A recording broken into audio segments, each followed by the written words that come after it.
On TuneIn, and you're watching us via Big 12 Studios, Big12Studios.com, the Big 12 Fast channel. You can catch us live each and every Monday through Friday, 8A to 11A Eastern Time on YouTube or via your Roku device, Amazon Prime TV, DirecTV, and many, many other platforms. This is the Big 12 Conference. This is a different league. We are about 15 minutes away from chatting with Taylor McHargue, who you can catch also on Big 12 Studios. He's an analyst for CBS and ESPN, a former quarterback. It's our Monday morning quarterback segment in which we break down all of the big performances from over the weekend at that position. But some rapid-fire Big 12 headlines. Ari, happy National KenPom Day. KenPom has his preseason ratings out, as does our good buddy Evan Miyakawa at evanmiya.com. And the preseason number one team in both metrics, the Houston Cougars. Big 12 Media Days are next week for the men's and women's basketball teams. Houston, last year's national runner-up, number one in KenPom's way too early preseason top 50. Well, I mean, any surprise there? Does that surprise you that they're number one in both? No, I don't think it does. Based off of the fact that Florida lost, I think, all but one starter.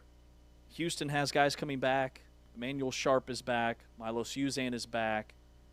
They add a top 5 recruiting class to Kelvin Sampson's bunch.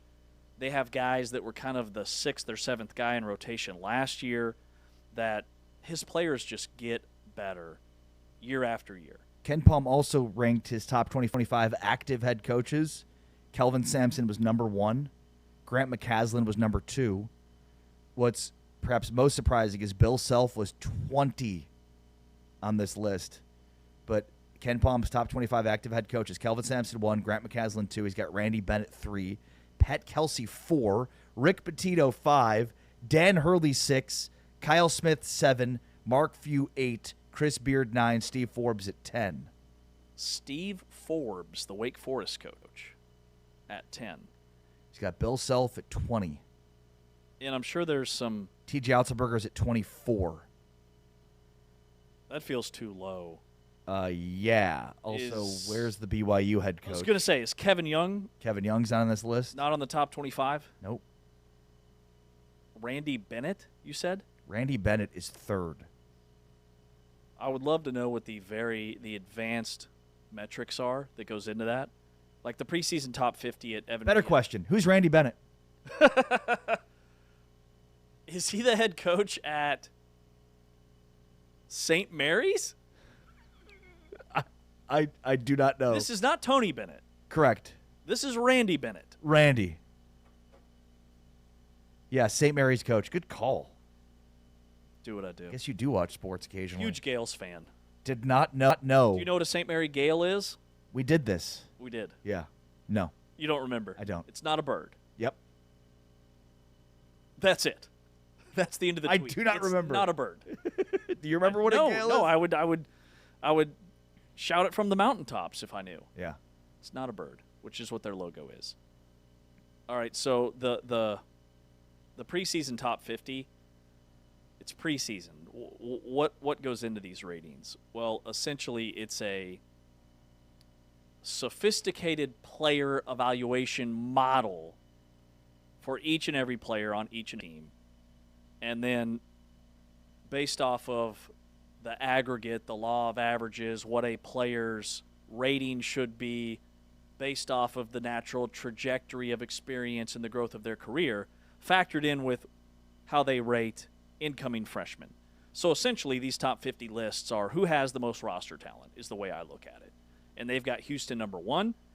Some teams that Evan Miya's higher on from the Big 12.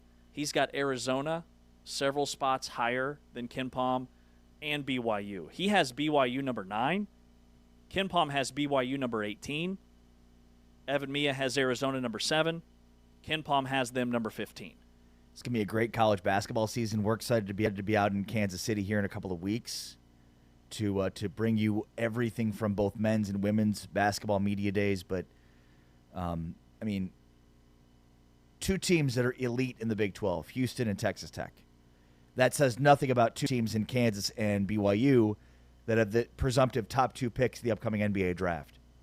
And that just scratches the surface on how good the Big 12 is. Iowa State is really good.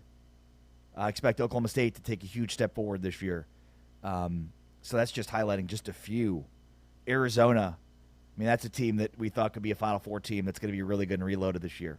So Big 12 is as good as it's been, and it's one of the best leagues, if not the best league, every year in college basketball. Where do you think Kansas is, or where should they be? I mean, I think so. One of the I think the preseason AP poll had them like 24th. I'm surprised that Ken Palm and Evan Miyakawa have them that low. I would have thought that Advanced Metrics might have liked them a little bit better. But they have a lot of high-end, top-level talent. I think what people wonder about and are curious about is their depth. Mm-hmm. Like, Peterson's good. Flory Bidunga's good. Beyond that, though, where else is the scoring going to come from? I think Kansas is probably better than what the analytics and the AP think they are. I guess I'm just happy to see that they're not preseason number 1, which they've been in 2 of the last 3 years. They've had really dreadful years in 2 of the last 3 years. Maybe, no, it's 2 straight years where they were preseason number 1, right? Is the AP preseason poll out? I thought it was. Kansas, by the way, is number 18 by Evan Miyakawa. Ken Palm has Kansas number 21. And I believe if I saw that right, the preseason AP poll, which if it is out, I thought I saw them at 24. It's going to be a fun year. It's going to be a great year. Cannot wait for some basketball. We will be at Big 12 Media Days next week up at the T-Mobile Center in Kansas City. All right, let's pivot back to some football talk. Big noon kickoff is headed to the Holy War, BYU and Utah. That is the marquee game in the Big 12. It'll be at 7 o'clock Central, so 8 o'clock Eastern time on Fox this Saturday. The Big 12 matchups, you've got Arizona at Houston. That's the noon kick Eastern. Also at noon Eastern on ESPN2, Baylor at TCU. The TNT game this week is West Virginia at UCF. That's at 1 Eastern, noon Central.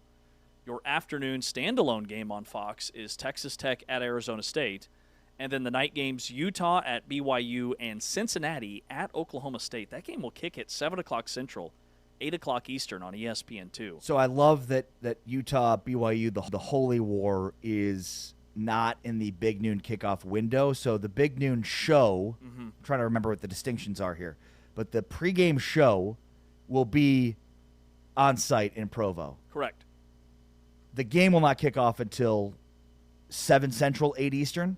Yeah. 6 Mountain. 6 Mountain. So thankfully this game will not kick at 10 Mountain time, which is what it would have been had this been featured as the big noon kickoff game.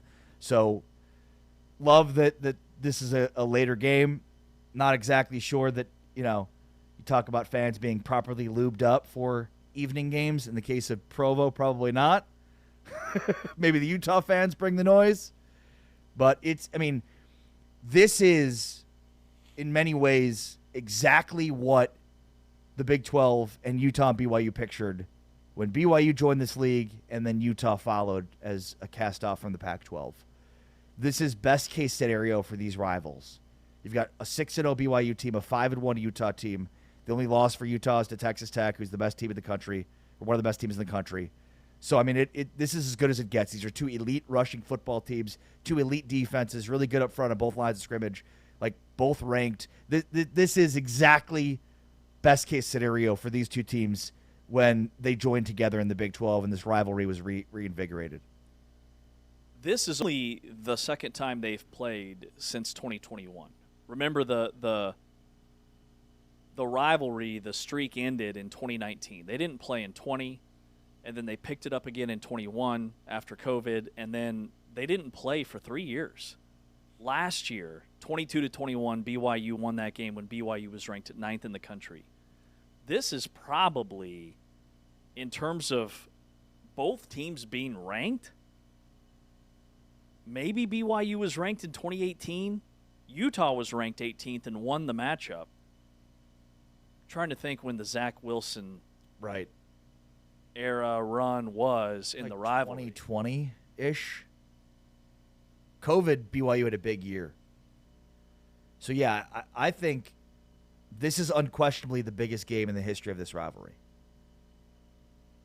And that's because they're now both playing in a premier conference. Utah has been the team and program in a premier conference. BYU is not. So even in previous years when BYU was undefeated, Right. you could poo-poo their schedule and say, well, they haven't played anybody. Well, they're playing a Big 12 schedule now. They're undefeated going up against the Utah team with one loss. Yeah, this is easily the biggest game in the history of the rivalry. This is the biggest game in the league this weekend, not just because of the rivalry, but also in terms of the Big 12 race and the standings and who's at the top. And Utah opens as a 3.5-point favorite on the road at BYU, according to ESPN Bet.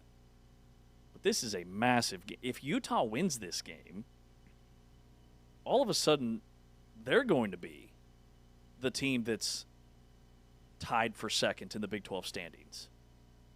Now, that depends on what Cincinnati does. They could be tied for third, I should say. Well, Cincinnati plays Oklahoma State, so win.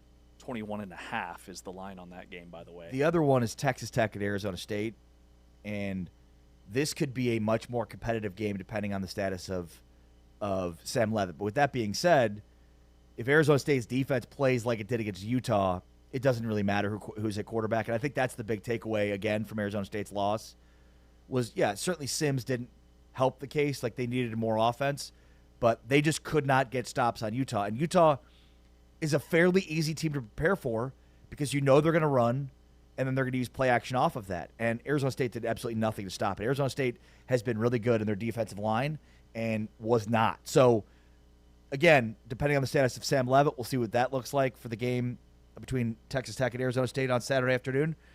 But Arizona State's defense has to play a lot better than it did against Utah because Texas Tech has a much better offense than Utah does.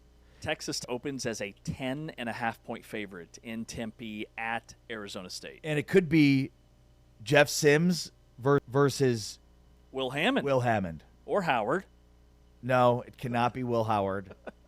I have to really now stop myself, really think through it, make sure I'm not saying Will Howard. Hammond. I mean, yeah. It's like ham. No, I get the With an difference. H. You don't have to explain. Hammond. I get it's a pretty obvious difference. It's just very similar in the names. Yeah. And they play a similar style. Yeah. They do. Yeah. Downhill runners. They'll truck stick a guy. Not the most accurate of passers. Hammond looked a lot worse against Kansas than he did against Utah. So, I mean, I was out here clamoring for Hammond following the Utah loss or Utah win. And then, a few weeks later, Baron Morton makes me look silly. Clam for Ham. Clamoring for Hammond.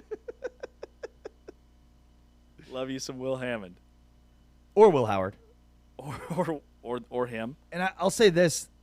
The Baylor-TCU game feels like an elimination game. TCU may already be eliminated, but Baylor could very much be eliminated. Baylor only has one conference loss so far, and they were off this week, so that one in Fort Worth is always a good rivalry game. It's the butt game. BU. Oh, It'd be Butch. Yes, I'm confusing that with Baylor, Texas Tech. Apologies, but It's the Blue Bonnet game. Yeah, it's. We're talking flowers. Thank you. TCU used to be in Texas Christian, used to be in the Waco area, and then they moved it to Fort Worth. So there used to be this regional part of the rivalry game. It's the Blue Bonnet Bowl, which is we need a better name for it, but yeah, that's also a big one in the conference. I think Week's 8 slate is better than Week 7, but it's not top to bottom a great week.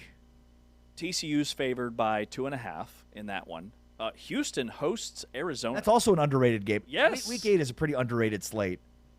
But that also feels like an elimination game, too. Even though Arizona has 2 losses, it feels like they're already eliminated. Houston could pretty much eliminate Arizona. If Houston wins this game, they will be 6-1 and 3-1 in year 2 under Willie Fritz. Well, and by the way, Houston now with 5 wins, this is the most wins they've had as a member of the Big 12 Conference. Oh, yeah. 6 games into the season, they have 5 wins already. They're 1 win away from becoming bowl eligible. And their game after that is at Arizona State, and then home against West Virginia, and then at UCF. The Sam Levitt injury continues to be magnified. Yep. Because without Sam Levitt, can Houston go win at Arizona State? Wouldn't shock me. It really wouldn't. And then all of a sudden, Houston's got a chance to rattle off some serious some serious wins and Yeah, if potentially Houston- be 8-1. If Houston survives this week at home against Arizona, there's a pretty good chance they're going to be playing for a Big 12 championship. Big 12 championship. Yeah. Houston. I mean, you just said it. They've got Arizona, Arizona State, West Virginia, and UCF left. And then they wrap up with TCU at home and then at Baylor. But 10-2 is not out of the question No, it's not. for Houston. Yeah, no, not at all. Some big games in the Big 12 this weekend. All right, coming up next, we sit down with our Monday morning quarterback, Taylor McHargue. He joins us, former signal caller, gunslinger. He was running some option back in the day as well. Taylor, the ESPN CBS Big 12 analyst. Coming up next, that's REM James. This is Big 12 Today on Big 12 Radio and Big 12 Studios.